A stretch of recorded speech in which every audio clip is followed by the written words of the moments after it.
On a besoin d'alerter différemment parce que les gens sont au courant qu'il y a une problématique, mais on trouve toujours autant de déchets. On a une équipe de bénévoles qui est hallucinante, avec une motivation de dingue, qui sort des projets en permanence, beaucoup de créativité aussi. Le Kraken, qui est un 3-mâts, qui lui va venir plutôt dépolluer de manière internationale.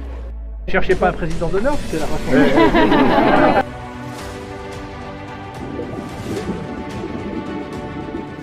Salut à tous et bienvenue dans ce nouveau reportage. Aujourd'hui, je vous embarque à Marseille, à la rencontre de l'association Wings of the Ocean. Elle œuvre pour la dépollution de nos océans. Elle a été créée en 2018 par deux amoureux de la nature, dont Julien Vosnitsa, ancien membre de l'ONG Sea Shepherd.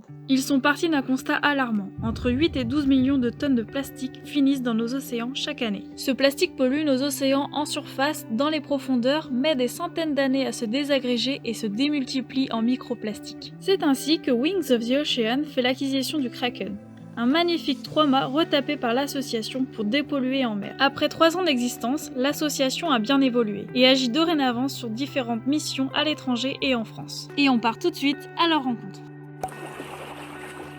L'association elle est née en 2018 et initialement elle avait pour vocation d'aller dépolluer directement en mer. Julien Vosnitsa, le fondateur, a acheté un bateau qui s'appelle le Kraken, c'est un peu le navire emblématique de l'association. On est allé en Atlantique, dans les îles en Atlantique là cet hiver, à Madère et aux îles désertes, aussi aux Canaries. L'idée c'était de faire un gros coup de projecteur. On est là pendant, je sais pas, 10 jours, 2 semaines, 3 semaines. En l'occurrence à Madère c'était 40 jours. On a fait 25 actions de dépollution, mais l'idée c'est aussi donc ce que je disais, un coup de projecteur sur la problématique du plastique qui est présente partout. Donc on va travailler avec les associations locales, avec le gouvernement et les écoles pour faire de la sensibilisation, des visites du bateau qui est assez impressionnant et beaucoup d'actions de dépollution. Donc ça c'est un volet de l'association et des missions. Alors la mission Étang-de-Berre, c'est la mission un peu sédentaire de l'association, donc qui s'est posée sur l'Étang-de-Berre, donc à l'ouest de Marseille, pour 7 mois cette année et qui va être reconduit d'année en année. Notre but c'est de venir dépolluer donc l'ensemble de l'Étang-de-Berre, donc les plages, on travaille principalement au sol, et de venir également donc essayer de revaloriser les déchets qu'on va venir ramasser. Donc pour ça on travaille avec des partenaires locaux qui vont venir récupérer par exemple les bouchons en plastique pour faire des bijoux. Et on essaye aussi d'investiguer, donc c'est-à-dire de rechercher les sources, l'origine des déchets qu'on ramasse et essayer de voir un peu les différents acteurs finalement de la pollution pour ensuite pouvoir dépolluer. Et on a la mission Sud qui fait de Sète à Nice pas mal de petits stops pour la même chose, des missions de sensibilisation auprès des écoles, auprès du public et avec des entreprises. On a également depuis à peu près 6 mois des antennes locales qui émergent un petit peu partout sur le territoire.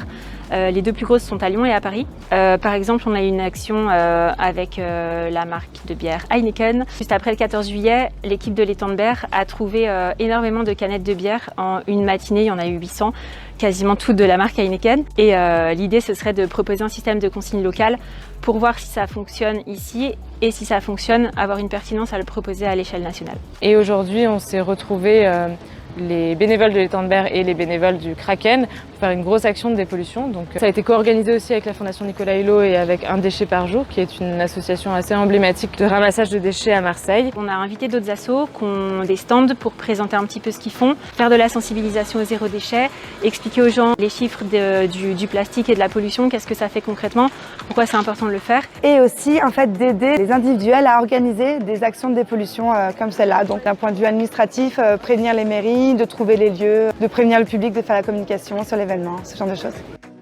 Alors je trie selon la caractérisation qu'on va faire après. Donc il faut que je sépare les plastiques mous, les plastiques durs, le métal, et en fait ça va servir à 2 choses. Déjà ça va servir à faire le tri sélectif et ensuite on fait de la science participative où on répertorie le nombre de déchets qu'on a de chaque en fait, ce qui permet de savoir quel type de pollution on observe, comment est-ce qu'elle évolue au fil des ans en fonction des mesures qu'on peut mettre. Ça rend le tri et la collecte beaucoup plus longue et beaucoup plus fastidieuse, mais c'est super important de le faire puisque en fait, ramasser pour ramasser des déchets, ça sert pas à grand chose. Il faut aussi essayer de comprendre la pollution pour remonter un peu à la source. Et là, on est sur la fin de journée, on est en train de trier les déchets et de compter littéralement les déchets. On fait de la caractérisation niveau 3 qui est assez élevée. Donc on pèse on mesure. On a une équipe de bénévoles qui est hallucinante, avec une motivation de dingue, qui sort des projets en permanence. On a besoin d'alerter différemment, parce que les gens sont au courant qu'il y a une problématique, mais on trouve toujours autant de déchets. Donc il faut sensibiliser autrement, et on a plein de choses très chouettes de ce côté-là dans l'asso, parce qu'on a plein de bénévoles hyper créatifs là-dessus, donc c'est chouette.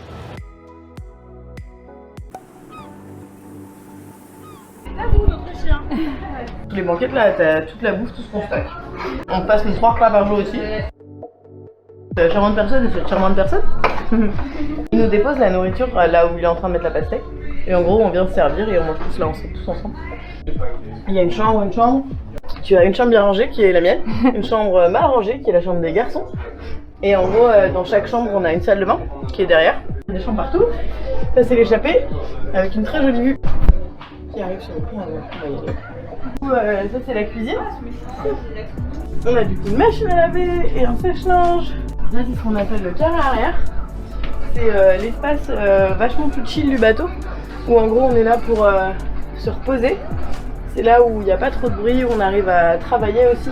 C'est la passerelle ou la timonerie. Donc c'est là où il y a tous les appareils de navigation qu'on utilise donc quand on se déplace. Ici on est donc sur le pont arrière, c'est là où il y a la barre de navigation. Il y a aussi une boussole juste derrière toi qui est assez incroyable, qui est très ancienne. Quand on navigue, on est à la barre ici. Et d'ici on peut voir toutes nos voiles. Le pont avant, c'est là pour le coup ça bouscule le plus.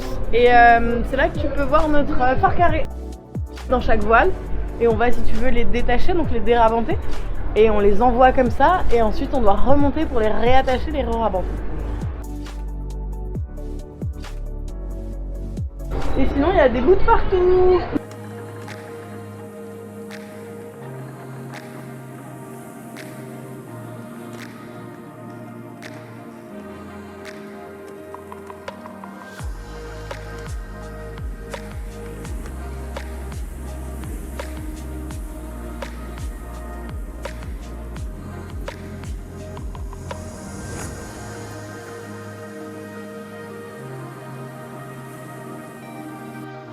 Voilà, cet épisode est terminé. Merci à toi d'avoir regardé ce reportage jusqu'au bout. Un gros merci à l'association Wings of the Ocean de m'avoir permis de les suivre dans leur action.